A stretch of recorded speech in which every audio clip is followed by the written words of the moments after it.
शांति। आज 24 अक्टूबर 2020 के मधुर महावाक्य। आज बाबा कहे, बाबा हम बच्चों को ये राज बताते हैं कि बाबा इस संसार में कैसे आते हैं और हम आत्माएं इस संसार में कैसे आते हैं।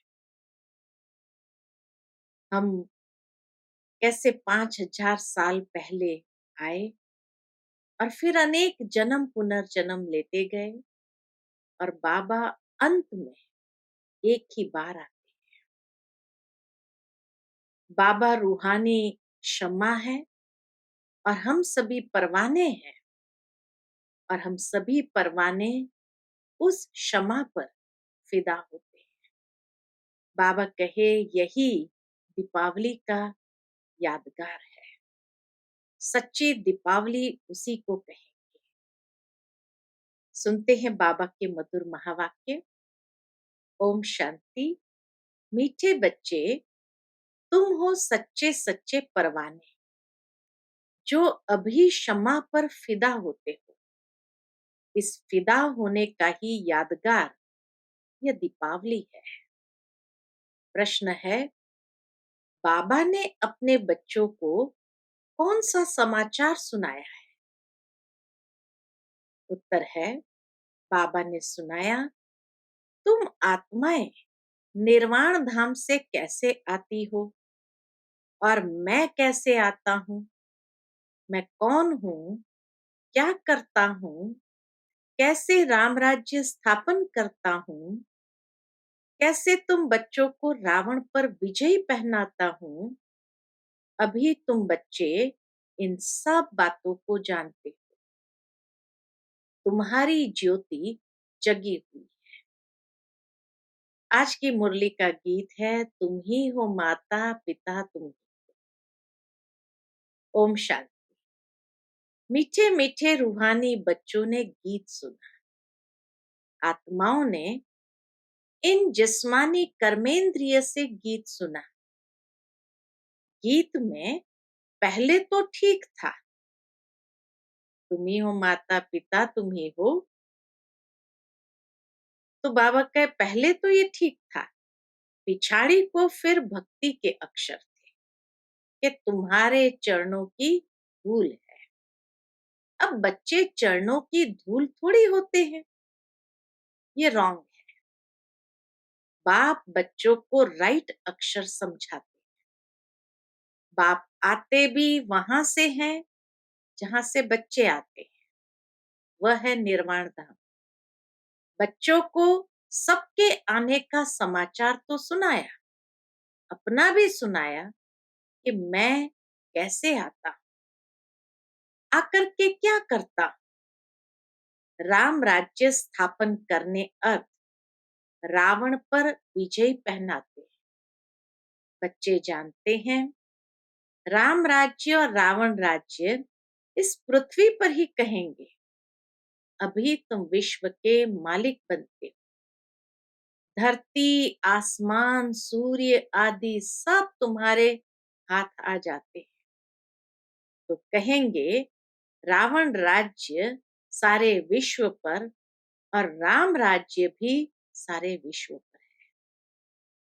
रावण राज्य में कितने करोड़ है, राम राज्य में थोड़े होते हैं, फिर धीरे धीरे वृद्धि को पाते हैं। रावण राज्य में वृद्धि बहुत होती है क्योंकि मनुष्य विकारी बन जाते हैं। राम राज्य में है निर्विकारी। मनुष्य की ही कहानी है। तो राम भी बेहद का मालिक, रावण भी बेहद का मालिक है।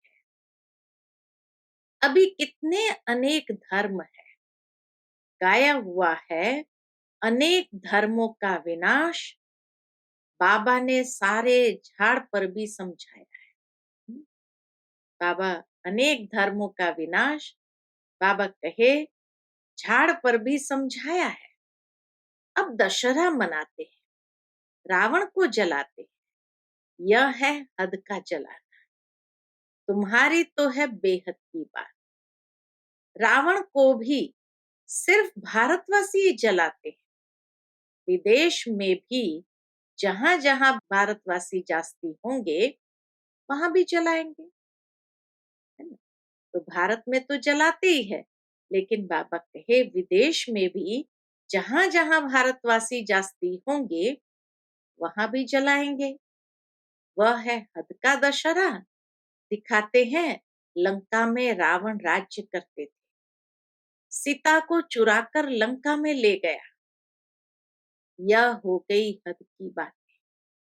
अब बाप कहते हैं सारे विश्व पर रावण का राज्य है, राम राज्य अब नहीं है। राम राज्य अर्थात ईश्वर का स्थापन किया हुआ सतयुग को कहा जाता है राम राज्य। माला सिमरते हैं, रघुपति राघव राजा राम कहते हैं, लेकिन राजा राम को नहीं सिमरते हैं। जो सारे विश्व की सेवा करते हैं उनकी माला सिमरते हैं, राजा राम की नहीं, परमात्मा राम की माला सिमरते हैं। भारतवासी दशहरे के बाद फिर दीपावली मनाते हैं। दीपावली क्यों मनाते हैं? क्योंकि देवताओं की ताजपोशी होती है। कोरोनेशन पर बत्तियां आदि बहुत जलाते हैं। एक तो ताजपोशी, दूसरा फिर कहा जाता है घर घर में दीपमाला। हर एक आत्मा की ज्योति जग जाती है। अभी सब आत्माओं की ज्योति बुझाई हुई है। आयरन एजेड है, यानी अंधियारा है। अंधियारा माना भक्ति मार्ग। भक्ति करते करते ज्योति कम हो जाती है। बाकी वह दीप माला तो आर्टिफिशियल है। दुनिया में जो मनाते हैं वो आर्टिफिशियल, उसका सच्चा सच्चा भाव जो है वो बाबा स्पष्ट करते हैं। ऐसे नहीं कि कोरोनेशन होता है तो आतिशबाजी जलाते हैं। दीप माला पर लक्ष्मी को बुलाते हैं, पूजा करते हैं। ये उत्सव है भक्ति मार्ग। जो भी राजा तख्त पर बैठते हैं तो उनका कोरोनेशन डे धूमधाम से मनाया जाता है। यह सब है हद के। अभी तो बेहद का विनाश, सच्चा सच्चा दशहरा होना है। बाप आए हैं सबकी ज्योति जगाने। मनुष्य समझते हैं हमारी ज्योति बड़ी ज्योत से मिल जाएगी। ब्रह्म समाजियों के मंदिर में सदैव ज्योति जगती है। समझते हैं जैसे परवाने ज्योति पर फेरी पहन फिदा होते हैं, वैसे हमारी भी आत्मा अब बड़ी ज्योति में मिल जाएगी। ऐसे भक्ति मार्ग वाले समझते हैं। इस पर दृष्टांत बनाया है। अभी तुम हो आधा कल्प के आशिक, तुम आकर एक माशुक पर फिदा हुए। जलने की बात नहीं है। जैसे वह आशिक माशुक होते हैं तो वह एक दो के आशिक बन जाते हैं। यहाँ वह एक ही माशुक है, बाकी सब है आशिक। आशिक उस माशुक को भक्ति मार्ग में याद करते रहते हैं। माशुक आप आओ तो हम तुम्हारे पर बलि चढ़े, तुम्हारे सिवाय हम किसको भी याद नहीं करेंगे। यह तुम्हारा जिस्मानी लव नहीं है, उन आशिक माशुक का जिस्मानी लव होता है। बस एक दो को देखते रहते हैं, देखने से ही जैसे तृप्त हो जाते हैं। यहाँ तो एक माशुक, बाकी सब है आशिक। सब बाप को याद करते हैं। भल कोई नेचर आदि को भी मानते हैं, फिर भी ओ गॉड, हे भगवान, मुख से जरूर निकलता है। सब उनको बुलाते हैं, हमारे दुख हरो। क्या कहते हैं? हमारे दुख हरो, हमारे दुख दूर करो। भक्ति मार्ग में तो बहुत आशिक माशुक होते हैं। कोई किसका आशिक, कोई किसका आशिक। हनुमान के कितने आशिक होंगे। सब अपने अपने माशूक के चित्र बनाकर फिर आपस में मिलकर बैठ उनकी पूजा करते हैं। पूजा कर फिर माशूक को डुबो देते हैं। अर्थ कुछ भी नहीं निकलता। यहाँ वह बात नहीं। यह तुम्हारा माशूक एवर गोरा है, कभी सांवरा बनता ही नहीं है। बाप मुसाफिर आकर सबको गोरा बनाते हैं। तुम भी मुसाफिर हो ना, दूर देश से आकर यहाँ पाठ बजाते।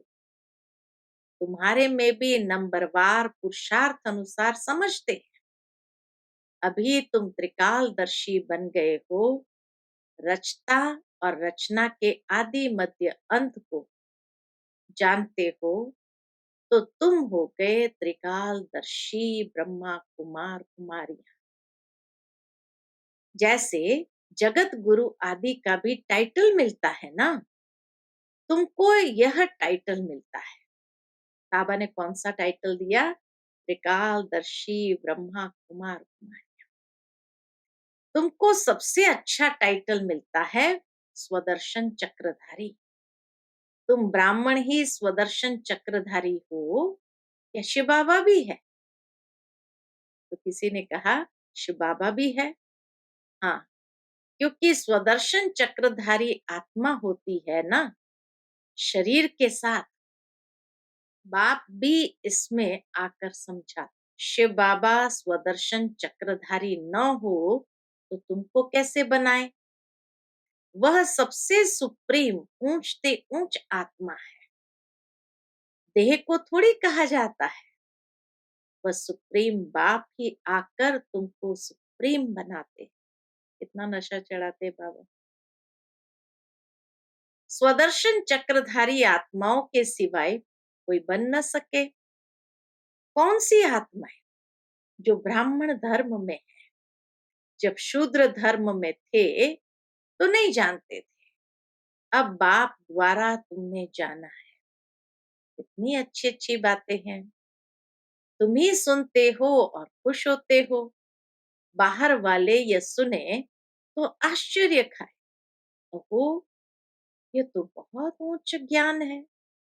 अच्छा, तुम भी ऐसा स्वदर्शन चक्रधारी बनो तो फिर चक्रवर्ती राजा विश्व का मालिक बन जाए।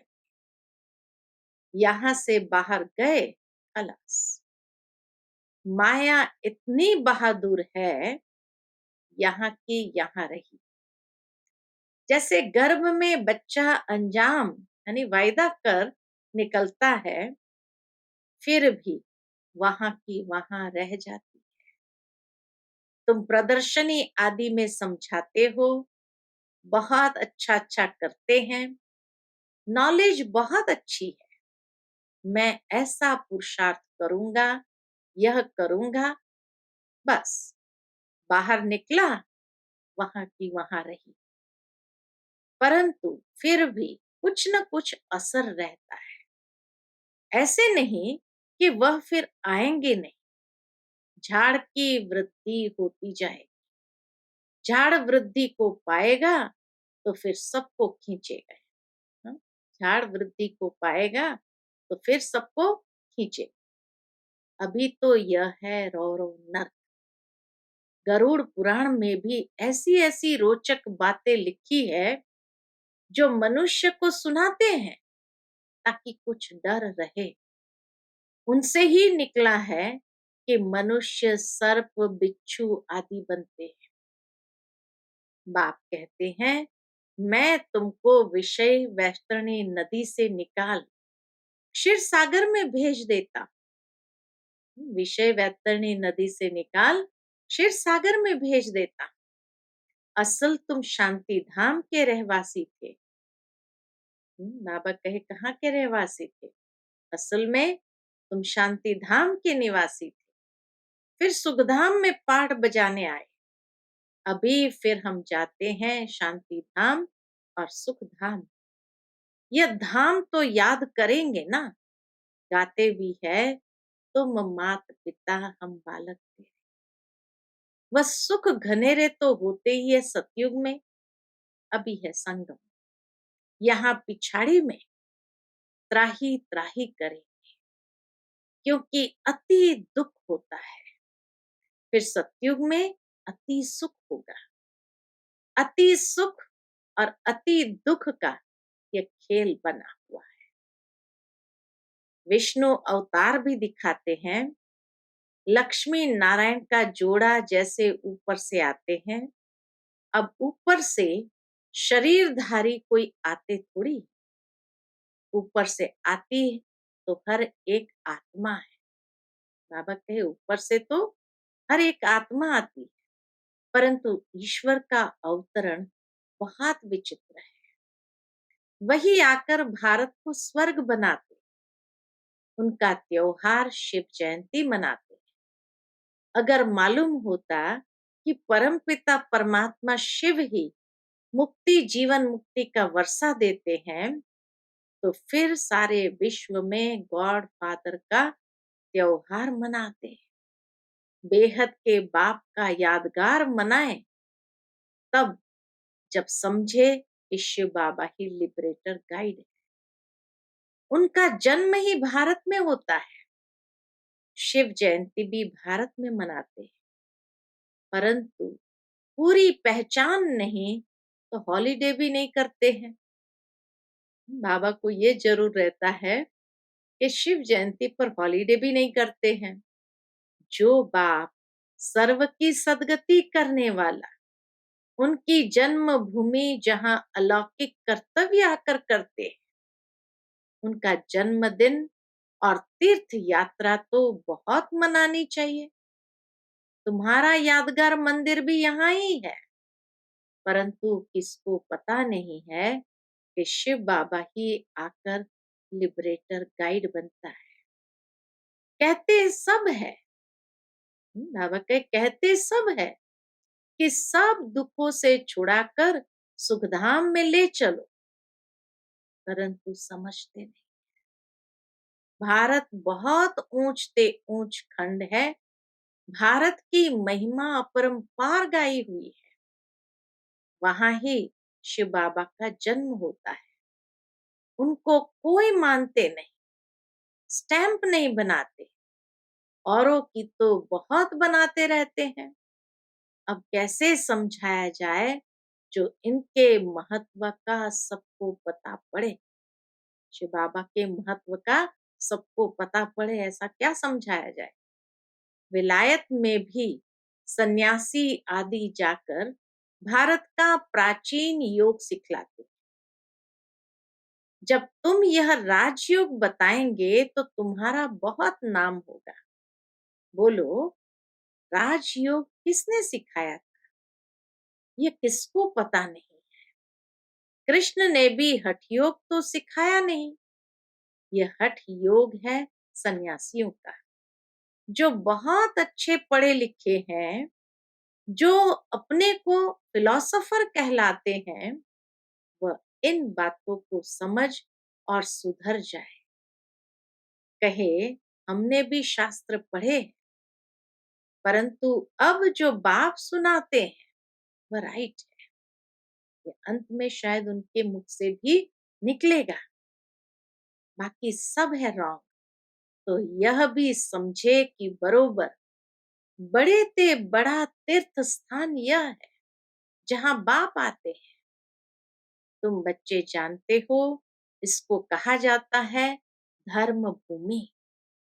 यहाँ जितने धर्मात्मा रहते हैं उतने और कहाँ नहीं। भारत में कितने धर्मात्मा होंगे, कितने सन्यासी होंगे, और कहीं भी इतने नहीं। तुम कितना दान पुण्य करते हो, बाप को जानकर तन मन धन सब इस सेवा में लगा देते हो। बाप ही सबको लिबरेट करते हैं, सबको दुख से छुड़ाते हैं, और धर्म स्थापक कोई दुख से नहीं छुड़ाते हैं।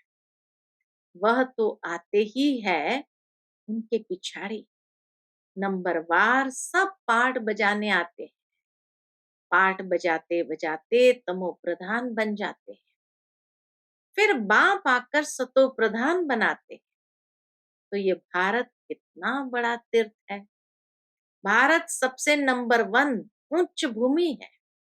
बाप कहते हैं, मेरी ये जन्म भूमि है, मैं आकर सबकी सदगति करता, भारत को हेवन बना देता। तुम बच्चे जानते हो, बाप स्वर्ग का मालिक बनाने आए। ऐसे बाप को बहुत प्यार से याद करो, तुमको देख और भी ऐसे कर्म करेंगे। इसको ही कहा जाता है अलौकिक दिव्य कर्म। ऐसे मत समझो कोई नहीं जानेंगे, ऐसे निकलेंगे जो तुम्हारे ये चित्र भी ले जाएंगे। अच्छे अच्छे चित्र बने तो स्टीमर भरा कर ले जाएंगे। स्टीमर जहां जहां खड़ा रहता है वहां ये चित्र लगा दे। तुम्हारी बहुत सर्विस होनी है। हाँ, जब दादी पहली बार जापान गई थी, रतनमयी दादी और प्रकाशमणि दादी आनंद किशोर दादा के साथ, तो वहां उन्होंने पूछा कि हम क्या सेवा करें।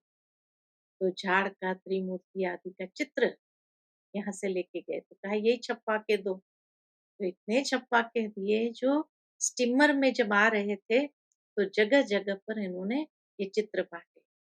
तो इसीलिए बाबा कहे, स्टीमर जहां जहां खड़ा रहता है वहां ये चित्र लगा देंगे। तुम्हारी बहुत सर्विस होनी है।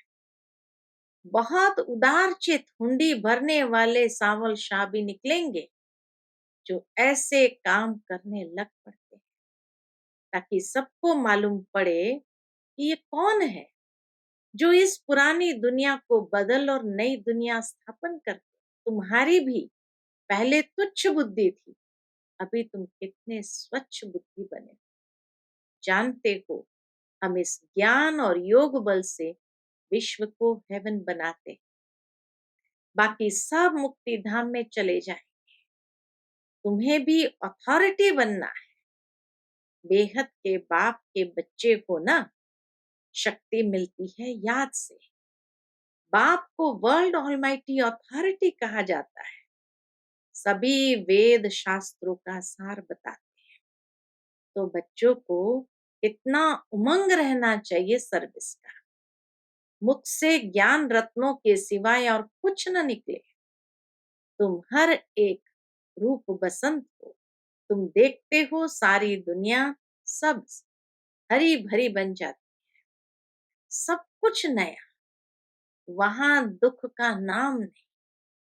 5 तत्व भी तुम्हारे सर्विस में हाजिर रहते हैं। अभी वह डिससर्विस करते हैं क्योंकि मनुष्य लायक नहीं। 5 तत्व भी इसीलिए डिससर्विस करते हैं। बाप अभी लायक बनाते हैं। अच्छा, मीठे मीठे सिकिलते बच्चों प्रति माता पिता बाप दादा का याद प्यार और गुड मॉर्निंग। रूहानी बाप की रूहानी बच्चों को नमस्ते। हम सभी रूहानी बच्चों की रूहानी माता पिता बाप दादा को याद प्यार गुड मॉर्निंग और नमस्ते। नमस्ते। शुक्रिया बाबा, शुक्रिया। आज की मुरली से धारणा के लिए मुख्य सार। पहली पॉइंट, रूप बसंत बन, मुख से सदैव ज्ञान रत्न ही निकालने हैं। सर्विस के उमंग में रहना है, याद में रहना और सबको बाप की याद दिलाना, यही दिव्य अलौकिक कार्य करना है।